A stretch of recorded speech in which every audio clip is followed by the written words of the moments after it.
Alright, welcome back.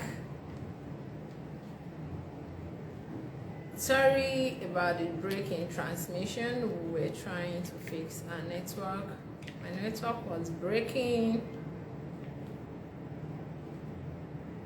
Alright, so if you just joining us, we're talking about the processes to apply for study in these universities in the US. Also, be looking at the processes it takes to obtain a visa and also attending a visa interview. Right? If we're here before I went off and went off again, I would want to say I sincerely apologize for the break in transmission. For reconnecting with us again, I would want to say you've done noble. Thank you. Thank you for joining. All right, so let's begin. Our time is already fast spent. So on my list, the documents needed to successfully apply to universities in the US is your international passport, which is bearing your name, your correct name, the way it is on your certificate and your transcript. It shouldn't be less than 6 months into expiration. That's for your passport. And the second item on my list is your transcript. Now, some schools in the US will require you send an official transcript. It means they require you to send a transcript that has not been tampered with, a transcript that will be sent directly and officially from your school to their own school in the US. And this transcript ought not to be sent by you.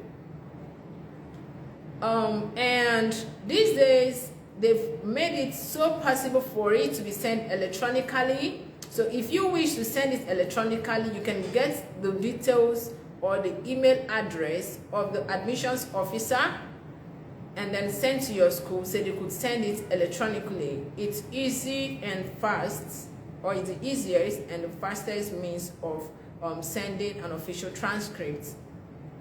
The third on my list is your degree certificate. Your degree certificate that was issued to you by your school. It has to bear your name, when you graduated, and the course you did. Yeah, so you need to get your degree certificate if you wish to apply to schools in the US. The fourth on my list is your WIEC certificate. For you not to sit for IELTS or any English language examination, it best you get your WIEC results. Get your WIEC certificate, not just the computer printout, but the original WIEC results. Yeah, get it, and then you could apply with that. But if your English is poor, perhaps it's less than C, you could actually sit for an IELTS or a Duolingo. Yeah, you could sit for TOEFL, any of the English examinations. You can actually sit for any of it. And also, for some schools, they will categorically state that they need one of these exams, regardless if you have A in WIEC or you have A in NECO. They would want you to sit for an English exam, yeah, being that you're from Nigeria or you're not from one of the countries listed or known as English speaking country. So in that case, if you don't wish to start doing that, you could kindly look for schools that do not need that requirement. Okay, so the fifth on my list is your detailed CV. You actually need a detailed CV for you to make application to schools in the US. Your detailed CV should have your name written on it. It should have your contact information, meaning your address should be there, your email address should be there, your phone number should be there. And after this, we have other segments where you have the name of the institution where you graduated from, the year you started your course, and the year you ended your course or you graduated. Also, you would want to write the name of the course you did or the name of the department you graduated from on your CV. And again, you need to write or include your secondary school, which is otherwise known as high school. Yeah, so you need to write when you started attending secondary school, especially from SS1 to 3, and also when you graduated from secondary school, and what certificate did you obtain. Generally here we call it SSC. So under the SSC we have two categories. We have WAEC and NECO. So whichever certificate you obtained after you left secondary school, you need to write it down on your CV. Another thing which ought to be on your CV is your experience. Your work experiences ought to be written on your CV. You give detailed information of your job. Do not just write that you worked in ABC and that's all. No, it isn't enough. So you have to write the name of the company, the role you played, the name of the company, the position you occupy or you're occupying, and then list out your responsibilities or your roles. You need to itemize the roles you play or the roles you're playing one after the other. If there are volunteer jobs you've done, it's very important to add them, or if you've done freelancing jobs, you can as well add them. It's very, very important. Now on your CV, do not ignore your skills. So you need to write your skills, especially if there are skills that are pertinent to the course you're going for. Do not ignore them, right? And then hobbies. It's good you add your hobbies. If it's football, you need to add it. Whatever sporting activity you're into is good you add it. Schools in the US love such. All right, so the sixth on my list is your statement of purpose, otherwise known as the SOP. Known as the SOP. So what is this SOP all about? It is an essay that gives a detailed information about you. So for the SOP, you begin by introducing what you did previously in school. Yeah, you can give us a preamble to what you did before in school, and also tell us what you want to study now. Tell us what you wish to study now, and tell us the reason why you want to go for that course. And perhaps what you wish to study, if what you wish to study is different from what you studied previously, you should actually state the reason why there is a digression. Is it for career progression? You want to actually digress from what you're doing to a different course? You need to give that detailed information. You cannot a dog cannot be pregnant and give birth to a tiger. So perhaps you study nursing and you want to go for business administration. There should be a reason why you're going for that. Yeah. So another thing again which should be contained on your SOP is what the course will do for you. After telling us why you're going for the course, it's important to tell us what the course will do for you. Obviously, the course is going to do something for you. That's the reason why you're going for it. So you should be able to tell the admission officers what the course will do for you, and also what you will do with the course after graduation. That's your postgraduate plans. What do you want to do with this course when you graduate? What do you want to become? What position are you looking up to? So it should be written on your SOP. And to say the least, it's important you tell the admissions officer why you chose that particular school. Every school is unique and peculiar in its own way. So the reason why you left every other school and you wish to study in that school, you need to actually tell the admission officers. And lastly, you need to tell them why you've chosen the US out of every other country. Yeah, you need to state why you wish to study in the US. You don't want to study in the UK, you don't want to study in Ireland, you don't want to study in Australia, you've chosen the US. Yes, you need to actually say why you want to study in the US. And another document that would be required is your recommendation. But there is a twist to this recommendation when it comes to the US.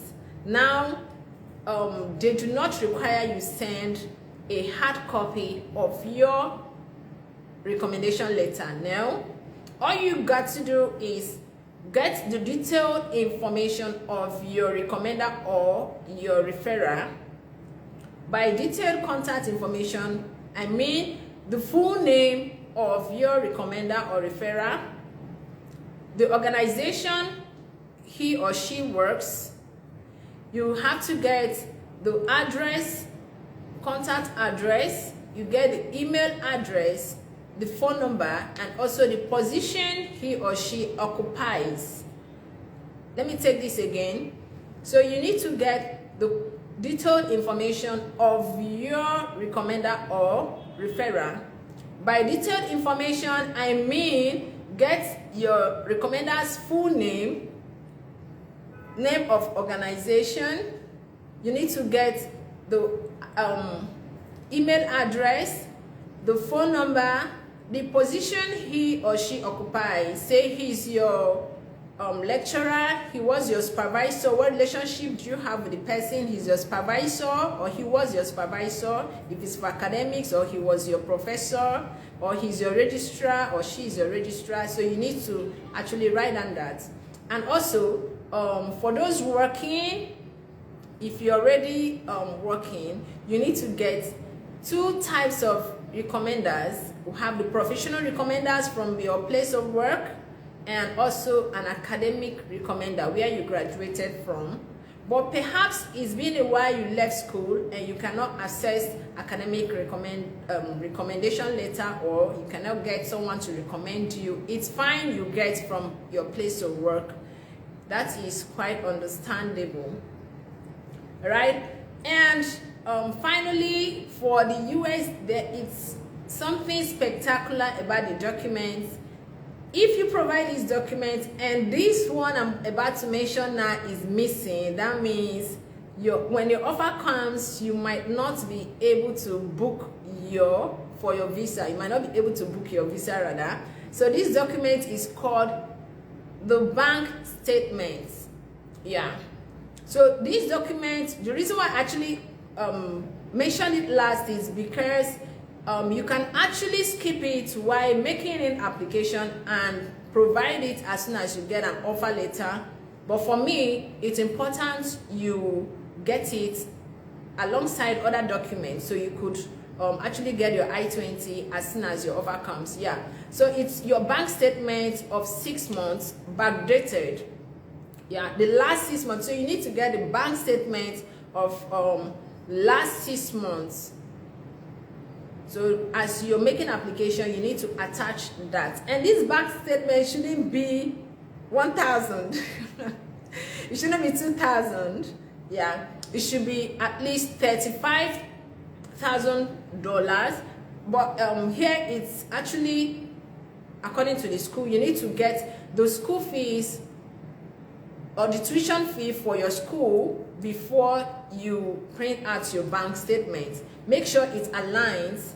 Like if your school fees is $45,000, your bank statement should fall within that range, should fall within the range of 45 and above. It's acceptable. But if it falls below, you won't get your I-20. Now some persons are looking here, what is an I-20?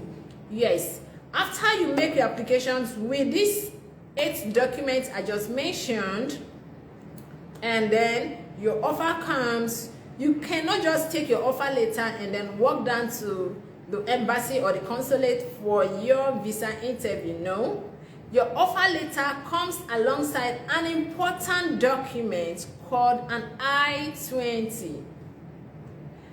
What are contained in this I-20? On the I-20, we have your service ID, which is very important, and this service lasts for 1 year. Your service ID will be written boldly above your I-20, and on the I-20, you're going to get your cost of attendance, meaning everything from your medicals, your school fees, your maintenance, and your books.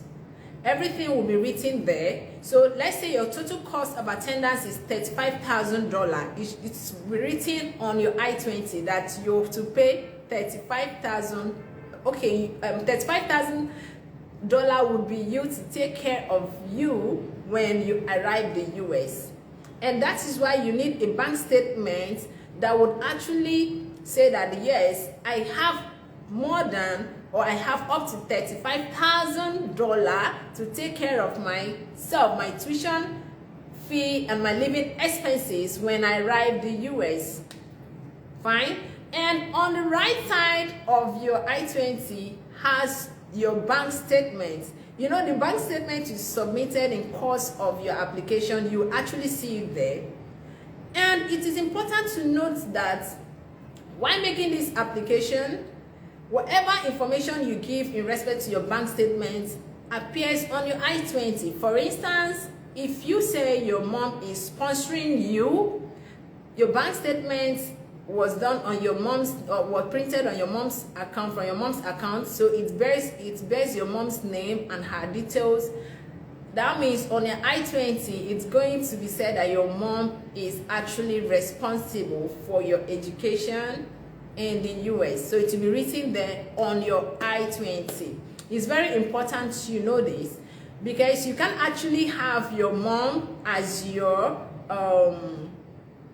as the person who will be taking care of you in the US, and when you appear for interview, tell them you are solely responsible for your education. You would not get your visa, right? So after you obtain your I-20, what do you do next? Next, you're going to pay for your service. The service which is written above your I-20 is to be paid for, and it's $350. Service fee is $350, but unfortunately it is not paid in Nigeria. You can't pay your service from Nigeria. So if you have someone in the US that you can rely on, the person can help you make payments, and after the payment is made, it is important you get your service fee receipts. Your service fee receipt is very important, just like your I-20. Okay? Because you would actually need it while going for your visa interview. So when your service fee is paid for, get your passport, hit any GT Bank, or if you are a beneficiary, if you're a customer of GT Bank, you can use your mobile app and pay for your MRV. So the visa fee is called MRV, and the one you are to pay for as a student is called F1 student visa. So when you go to the bank, you wish to make your payments, make sure you go with your international passports. It's very important. You cannot make payments for your MRV without your international passport. When you go to the bank, you tell them you want to make payments, and on the list you see F1, so ticket, that's what you're paying for, and then they will take your passport, scan it, and give you the receipt of payment. On the receipt of payment, you see your reference ID written boldly. Yeah. So now you've gotten 3 documents. 1, your I-20. 2, you've gotten your service receipt. 3, you've gotten your MRV. These are the documents you need to process your US F1 visa. Now let's go to the processing itself. What do you do after you get your MRV, you get your service receipts, and then you get your I-20?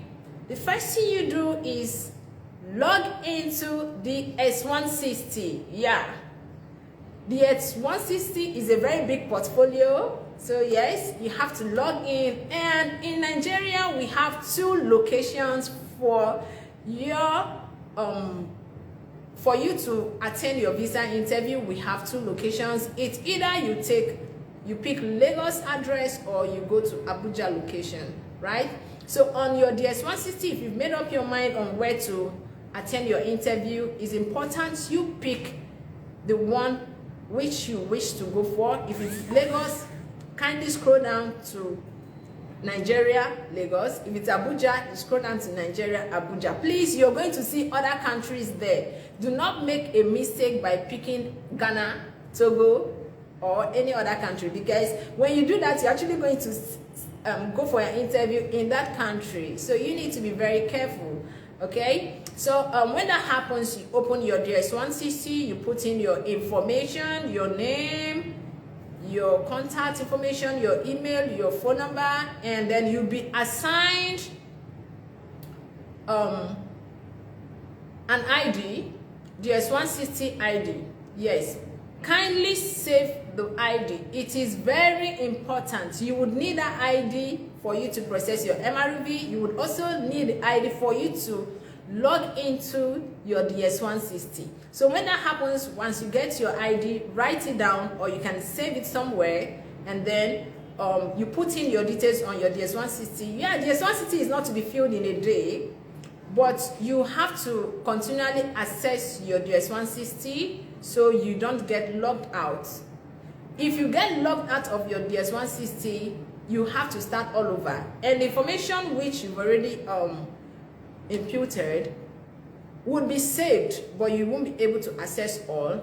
So if there are any corrections you wish to make, that means on the day of your interview, you're going to be the viewer will be seeing, the visa officer will be seeing 2 DS160s altogether, right? And that would complicate your interview because they will feel you're insincere. So it's very important you take this into consideration.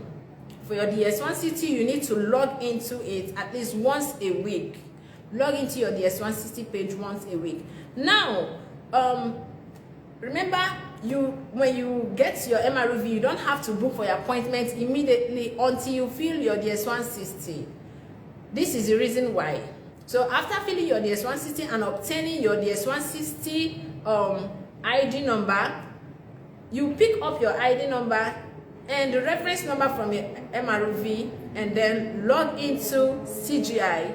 The US CGI is a portal used in applying for your visa.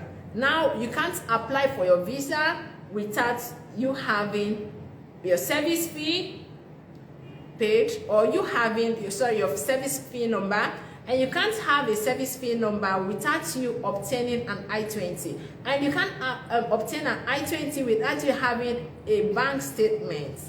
So you see, they are all together, they work together. So when you've gotten your DS160 ID number, use it, write it down, and then log into CGI.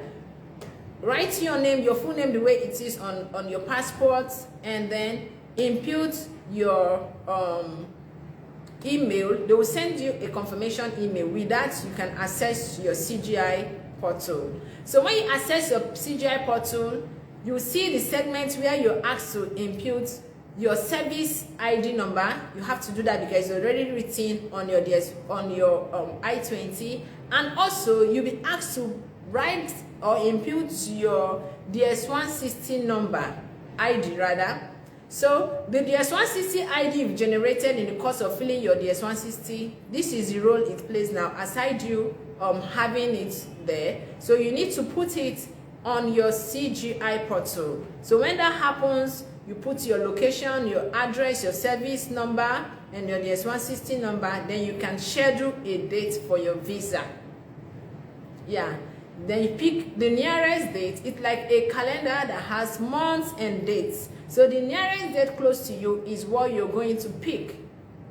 So when you pick that date, congratulations, you've been successfully assigned a date for your US F1 visa interview. Now when this is done, please do not go and sleep. Do not go and sleep while you wait for the day of your interview. No, you cannot ordinarily ace your your US visa interview without you making preparations for it. So with NEXI, we prep our students because it is important. We prep you on how to ace your visa interview. Yeah, we do one-on-one prepping. You attend mocks with us if your application was done by us. Yeah, so it's important you do that. This preparation helps you to know why you're going to the US. Even if the VO knows why you're going to the US, they would eventually ask you, why are you here? Why are you going to the US? So the way and manner you answer that question is very important. Do not feel you know it. You might not really know. Yeah, so after that, you might want to know the reason why you chose that school, because the VO would want to know, out of every school you apply to, say you apply to 3 schools and then you got offer from 3 schools, why are you going to this school? There's a way and manner you answer that question. If you wish to know, you can meet us in NEXI. Let's have your application done. Yeah, all right. Also, you want to know your study plan. Do you have a study plan? Yes. What are your study plans? It's not, you can't just answer that question like that. There are secrets to it. If you want to know the secrets to how you answer this question, meet us at NEXI. We'll prep you for your mock. Don't be scared of the US. The US isn't difficult, right? Some persons will say, how about the dates? Yeah, we can help you expedite your dates, though it is 50-50. 50-50 means that when we apply for an expedited date for you, or when we expedite your date for you, or when we apply for an emergency date, chances are that it will be accepted and chances are that it won't be accepted. You do not really have the time for all this. Yeah, just bring it to us. We know how to handle it. Okay, so aside helping you process your US study application, aside helping you process your visa, we are actually here to help you prep for you to ace your interview. Our joy is seeing you getting that white paper and not coming back with a blue paper. And we want to see you through obtaining that white paper. We want to be part of people who will tell you congratulations and welcome to the USA. Yeah, so let your burden be on us when it comes to this. Okay, so I think I'll be ending my live here. Kindly ask your questions if you have any. I'm waiting for your questions, lovers of USA. I'm waiting for your question. And did I tell you there are lots of scholarships in the US? Yeah, there are abundant of scholarships. If you're going for BSc, there are scholarships for you. If you're going for masters, there are scholarships for you in abundance. You don't have to spend much for you to actually school in the US. Say for instance, your cost of attendance might be $45,000 and you have a scholarship of $20,000, which brings down your school fees to $25,000. And say for instance, if your school fees is $28,000, you can actually have a scholarship of $12,000 that will bring down your school fees or your cost of attendance. And having a scholarship is very important because it will actually accelerate you into having your or acing your visa interview or having your visa, right? So if you want to attend school in the US, it's not as difficult as you think. Some persons are scared because of the visa. When we prep you, you have less to worry about. I can assure you that. If you take this seriously and you attend our mocks, we prep you, you make yourself available, just avail yourself to NEXI. we can actually help you do this. We can guide you, we can prep you, you attend mocks with us, and then you go for your interview. So don't be scared of schooling in the US, okay?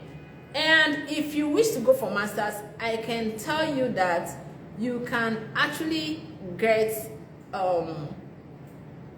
lots of scholarships, graduate scholarships, okay? We have the graduate assistantship, we have teaching assistantship. So you can actually get graduate assistantship where you have to be working in the school and then you're paid stipends. Yeah, you can actually be paid stipends while you're working and schooling in the US. So you're earning money and your scholarship, isn't that wonderful? It's marvelous, my friend. So kindly come to us so we'll help you apply to schools in the US.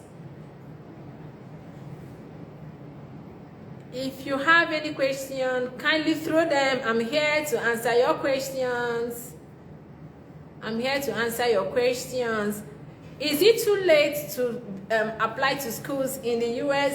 No. It's never too late.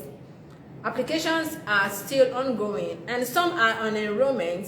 Yeah, some are on enrollment. It means as you're making applications, you're getting your offer, right? They do not have deadlines, so they can give you offer at any time.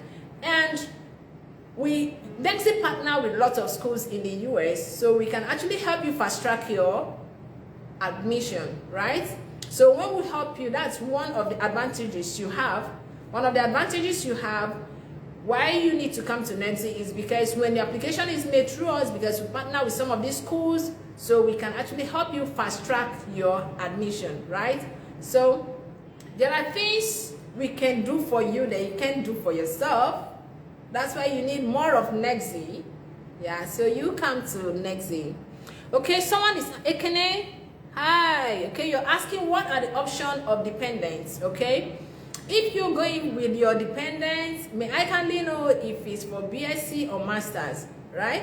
Okay, but whichever way, you need to obtain an MRV called the F2 for your dependents. Your dependents visa is called F2, while yours is F1. Do not make a mistake of obtaining F1 visa for your dependents. US allows dependents, but you need to tell them that you are actually coming back. There should be a home tie. If you're going with your family, you need to tell them that you'll be coming back, right? That your family will be coming back. They just want to see you through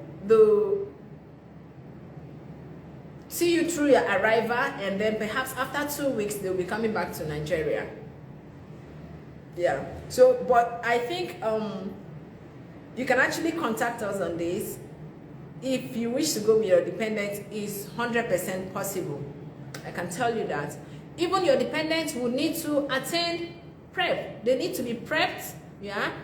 Especially if you have children that are above 14 years. For the ones less than 14 years, they do not need to attend interview, but you could just go with them, yeah? They won't have to stand one-on-one with the VO or the visa officer and start answering questions, no? The person who would have to answer questions is your spouse. Your spouse would have to answer questions, okay? What is the work and study possibility? US is known as, aka, land of opportunities. There are surplus and lots of jobs offers for you in the US. Your job is secured in the US. You can be working and studying. You can actually work for 20 hours in the US and get your dollars paid to you. And during holidays, you can work unlimited. You can work as much as your strength would carry you, but during school days or when the school is in section, you are only allowed to work for 20 hours. Yeah. There are works for you even on the campus. You can actually get some jobs on the campus. These jobs pay well. I know lots of persons that are schooling and training themselves in the US. Is very possible. And one thing about the US is you don't really need to pay your school fees here in Nigeria before you migrate. You can only do that if you wish to. Nobody mandates you to pay your school fees here in Nigeria before you migrate to the US. But for you to uplift the burden of paying lots for you to remove that burden of paying school fees when you can actually pay part of your school fees before you arrive the US. But it is advisable you arrive the US before you make payment for your school fees. And nobody is mandating you to make payment for your school fees before you go to the US, okay? So you can actually work and study. It is very, very possible. In fact, nobody restricts you from doing that. I can also assure you that you can work and pay your fees in the US. Yeah, you can actually work and pay your school fees in the US. It's very important. Hope that answers your question, Ekene. Yeah, I would love to take more questions. Hit me with questions. I'm here to answer you. I'm here to take your questions. What is your confusion? What do you think is the reason why you don't wish to study in the US? What is your fear, or what are your fears? What have you heard about the US that you feel, oh, I can attend this school, I can go to this country to study because of this and that? Some of those tales you've heard are old wives' tales. They are fiction. They do not hold water, okay? They are not realistic, right? So we're giving you the real info here, okay? So do not be scared of applying to schools in the US. Do not be scared of the visa. Some persons say, US interview. No, they don't give anybody. It's not true. They give. When you prep, you attend your mock, know what to say, know how to answer. Even the eyes has power. Know how to look into the eyes of the VO officer. Learn how to be bold. You have to be confident, have faith. You will ace your visa interview just once. Yeah. But fears conquer it all. When you start entertaining fears, you start shivering, your heart is panting, it's written all over you that you're scared. How would you pass? How would you get that white paper with this? Man, so it's good you attend prep. Mocks. You need to be prepped.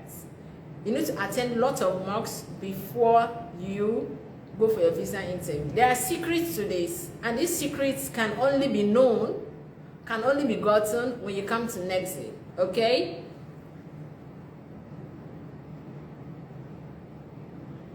For HND holders, what are the courses available for a HND holders? HND holder rather. Okay, so for a HND holder, there are courses for you, but not all schools in the US accept HND holders, all right, or HND certificate. There are courses from IT courses, you could get that.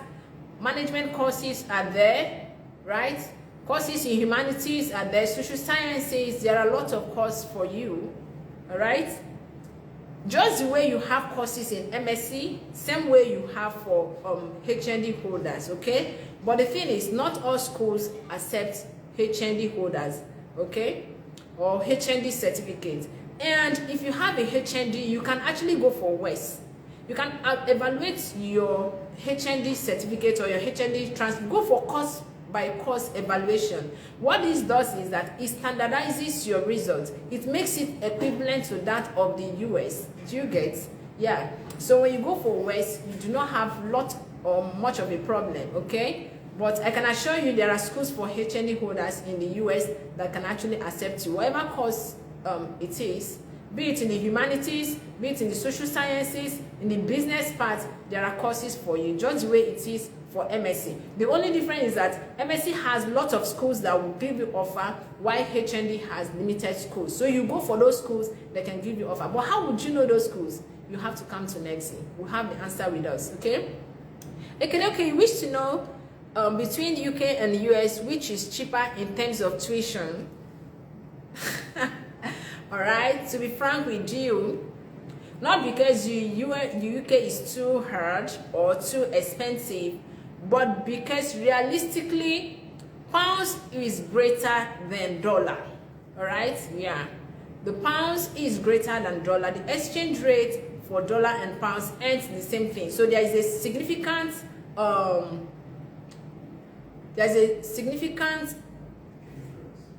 difference, okay? There's a discrepancy between the UK and the US. Yeah. So now what makes it look like the US is cheaper is because of scholarships, okay? The US offers more scholarships than the UK.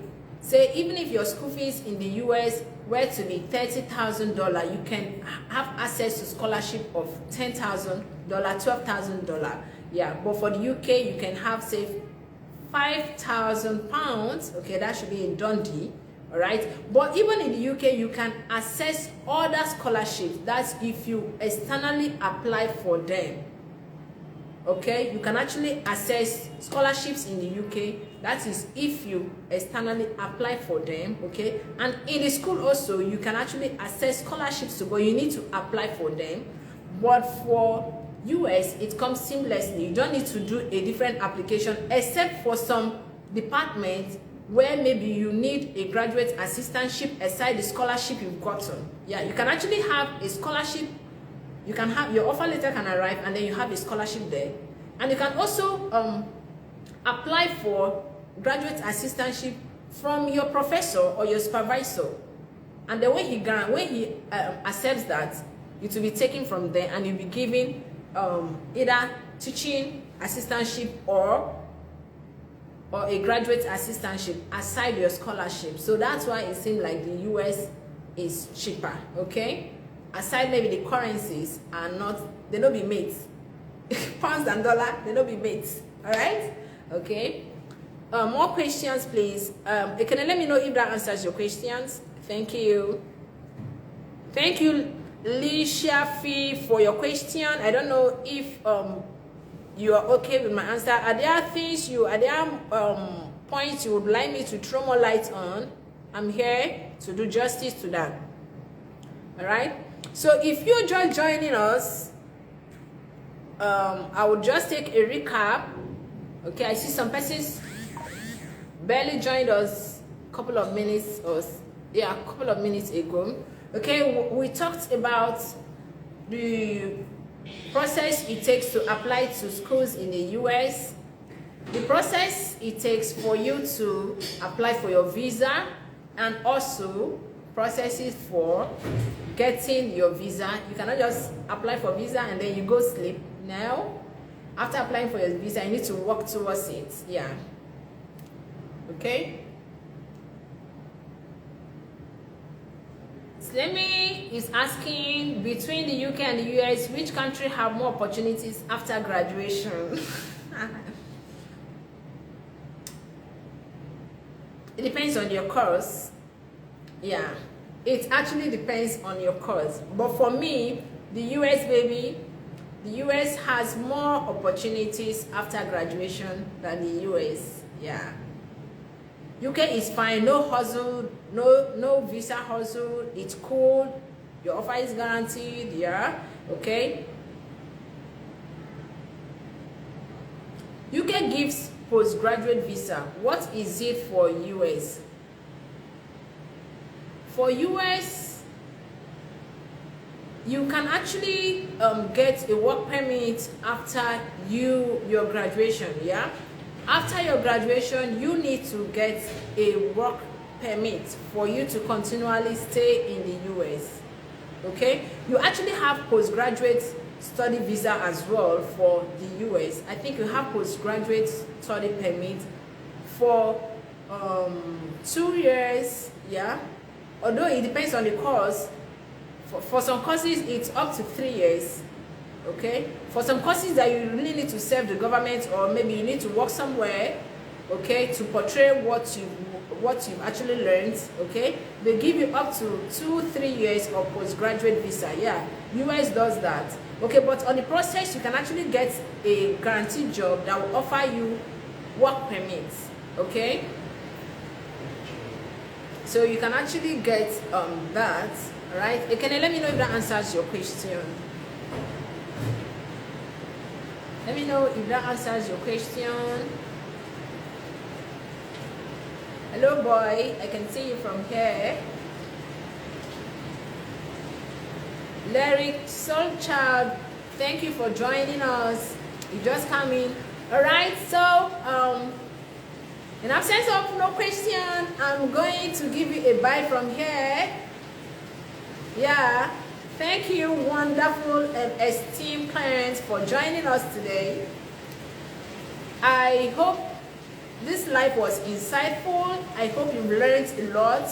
If you have more questions, kindly hit our message box. We are there to respond to you. And if you wish to make application to schools in the US, you can always count on LexiConcept. Please eradicate all fears. The US is accessible, okay? The US is actually accessible. There are lots of opportunities in the US. That is why US is known as AKA land of opportunities. Bye. Have a nice day. Love you all.